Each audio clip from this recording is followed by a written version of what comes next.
Hey everyone, it's Krystal Hille here, the founder of Hill House Publishing, and today we are continuing our campfire conversations with the authors of Inspired Creators. And it's just been such a beautiful journey, and we'd like to, with these conversations, give you a little bit of a sneak peek behind the scenes and get you to know the authors, not just in what they've written, but a little bit behind the scenes as well. So I'm excited to introduce you to Christine Diamond. Welcome. Hello, yes, I'm happy to be here. Amazing. Now, we've had a quick chat beforehand, and you are the lady that's known to bringing fun into business through systems. Tell me about that. I know, right? And it's funny when I say that, like, I love bringing fun to businesses, and then I throw in there the systems, it kind of confuses people. They go, well, how are systems fun? But if you think about our world and how it is, if you want to go on a roller coaster ride, you better expect that that system is functioning well. If you're going all around, if you want to have a beautiful lawn outside in front of your house in the desert, you hope that your sprinkling system works. So in our businesses, I want people to recognize that like when you set up a system, it's actually more fun to operate because you get to be creative. You're held by those structures and it allows you to be like, I have 4 hours to just create because I know that I have no other appointments. I have a system that says like, cool, that's time blocked out for me to create, right? So that's how it's fun, is it provides Mm, the ability for you to be creative and have fun. I can totally relate, because when you don't have the systems or you don't have your tasks written down, you don't know your priorities and everything is in your head, it just gets overwhelming so quickly, doesn't it? Yeah, you don't even know where to start or what's really priority. Yeah. Exactly. And just one other thing that I often see you talk about is zero email inbox. Yeah. Just talk about that a little bit before we dive into more of who you are and how you came into this book. Of course. Yeah. So it's funny because sharing inbox zero, some people don't even know what that is, but what that means is that you would go into your personal or business email, and at the end of the day, every single message has been acknowledged. It has a place to go for tasks, it has a place to go for everything. So you can have peace of mind of like actually clock out of your business. Whether you're an entrepreneur or you work for someone else, you can like mentally check out and go hang out and spend the time with your family. So I love helping people with that. And it's honestly like the tip of the iceberg of what I even do. But it's like a sampling to say, could you imagine if at least your email inbox was zero every day? And then at the end of the week, you could actually just enjoy the weekend. What a concept. So that's what inbox zero is. It's meant to like liberate you from being dictated on what to do by others, and you actually get to dictate what your day should be like. I love it. Mhm. Yes. So how did you get into this? Let's kind of zoom back a little bit. When you were gosh, I was going to borrow Dan McPherson's thing. He says, like, when you were a child, did you know that you were going to do this? But let me just phrase it a little bit differently, because that's his line. Right, right. When did you realize that systems were important to you, or why do you have such a passion for them? I'm actually glad you asked that question because I was talking with my sister about it today because it's sometimes we use our strengths in our careers, and sometimes we turn our weaknesses into strengths.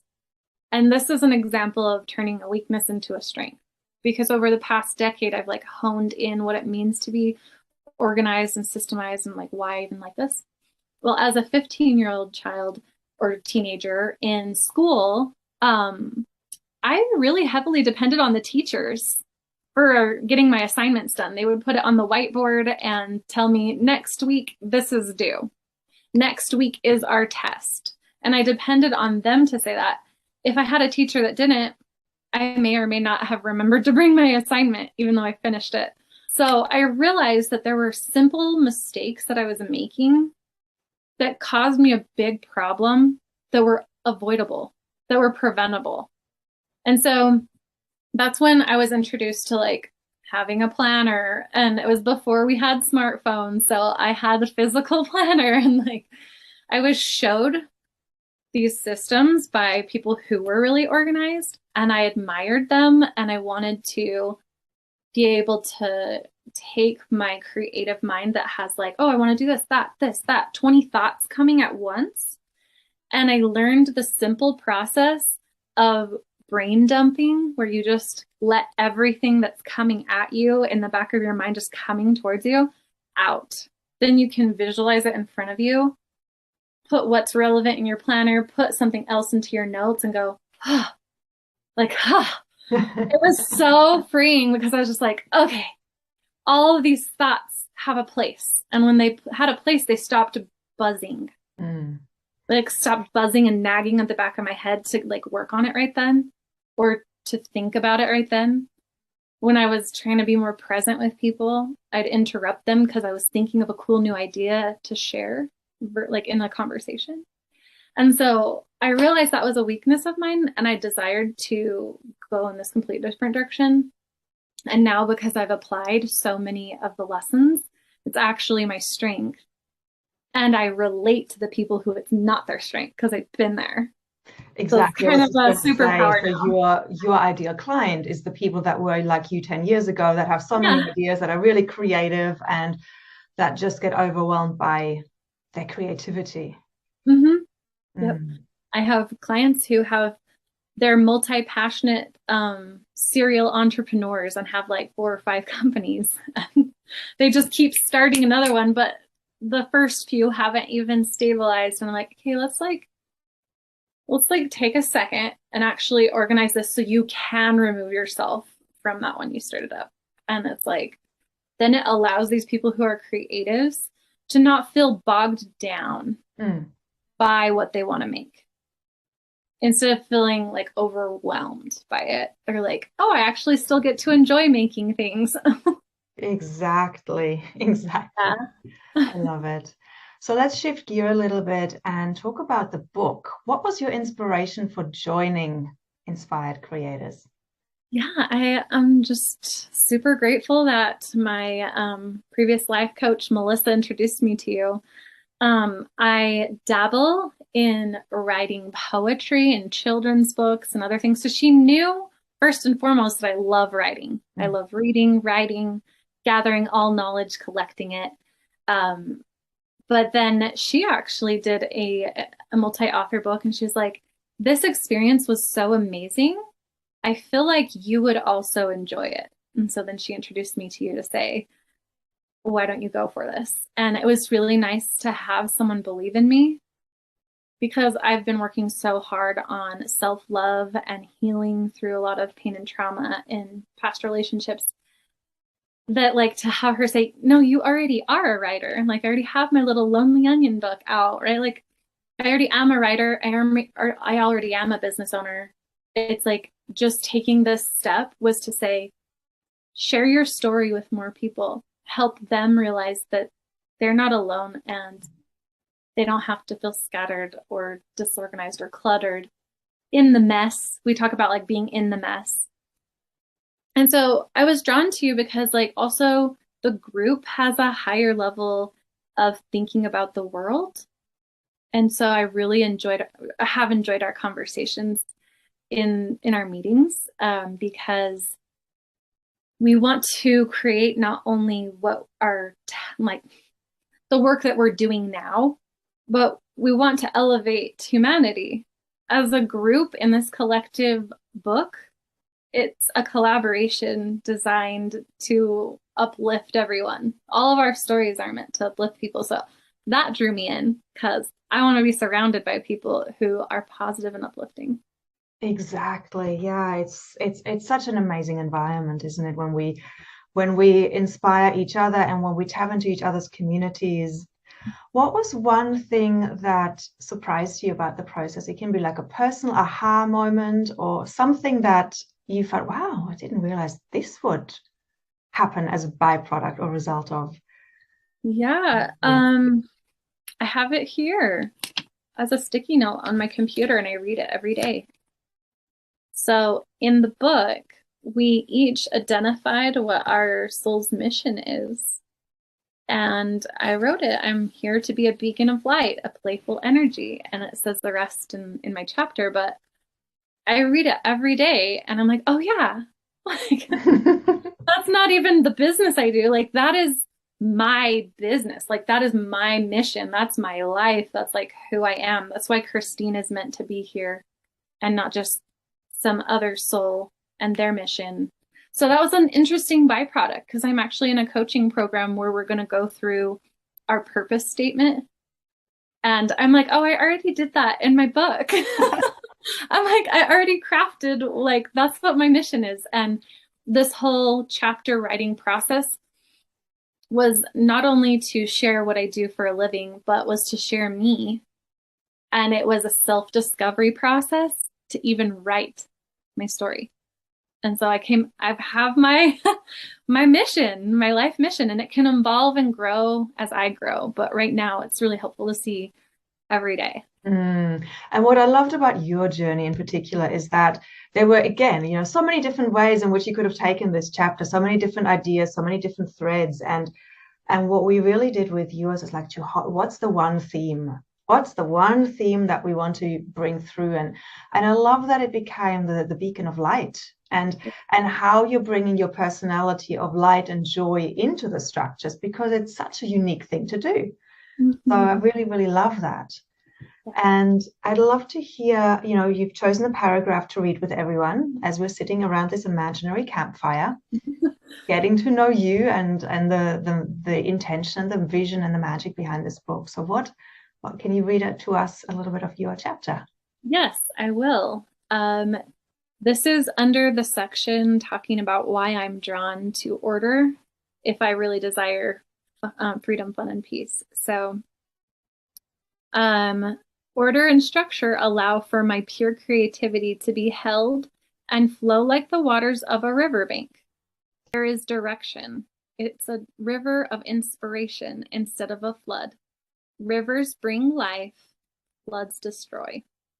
Something that creatives forget is that not all structures are boxes meant to hold us back and hold us in. Some are meant to support and uplift us as we bring our beautiful dreams into this reality. The business I've built, Harvest Consulting, is a perfect example of how I've turned my attention to systems and provide stability and order. So then it talks about a sprinkling system in a desert, and where if you want to enjoy a beautiful lawn and have a picnic with your family or throw a football or just be outside, if you're in a desert and you don't have the sprinkling system set up, it will quickly die. Or you'll have to get up early in the morning before the sun comes up and turn on the water, which I feel like a lot of people, whether you're in business or not, operate like that. They're like, yes, I know that I want this beautiful dream. And so they just are, I'm like, I'm going to work hard. I'm going to work hard at keeping this dream alive. And back to that analogy of the lawn, if your lawn is needing to be kept alive and you have to be there every single day and you cannot rely on a system to take care of it for you, that's going to be your entire life. Exactly. Is working it day in and day out, and you never get a break. You never get to go on vacation. You never get to relax. And I want people to actually love their lives. And so this section of the book is meant to be uplifting by saying you get to be held. Like you can put in place a structure to be held, to be like, if you've learned about masculine or feminine energies, understand that a structure is really just a masculine energy containing that flow of feminine energy, which is mostly the creative juices we have are quite flowy. And so if they're held in like that riverbank analogy, they actually go to feed something. But if you've seen in the desert, like a flash flood, it just annihilates all of the stuff that's growing. And so that brings me peace and allows me to have fun. So that's why I found that passage important. Beautiful. I love it. And especially since you've also got you're really living what you're teaching, because you've got a young daughter, you are a single mom. And so it just helps, and you're kind of the living proof that we can do it all if we have the organization and the systems, and you're still having fun with both your business and your daughter. Yeah. And I want to kind of challenge that statement we make in society when we say have it all, because what I feel like is being said by that is you would normally have to pick one over the other or not be able to fully enjoy your life. Why would you have to pick your physical health over your business health? Or why would you have to pick your business health over your family health? Like, I actually think holistically. And so having it all to me means just living a whole life. Mm. Just living a life that's filled with richness in all areas. So some may be more rich than others at different times, but the overall experience is that it's like, I just want to live a whole, rich, vibrant life. And it will ebb and flow in different spaces. Exactly. And it is the ebb and flow that keeps the river moving, and then there's the rain, and then there's no rain. But it's just we have the systems, we have the structures where we can deal with whatever comes our way. Right. Yeah. I feel like we could talk forever. Like it feels like we could just go on and on and on.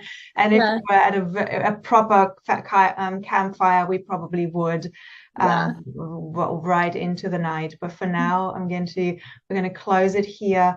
Where can people find you if they want to connect with you even before the launch? Yeah. So I have a web page that is consultingwithharvest.com. And then also, if you want to reach out to me individually, it's Christine Diamond on Facebook and Harvest Business Consulting on Instagram. Beautiful. Thank you.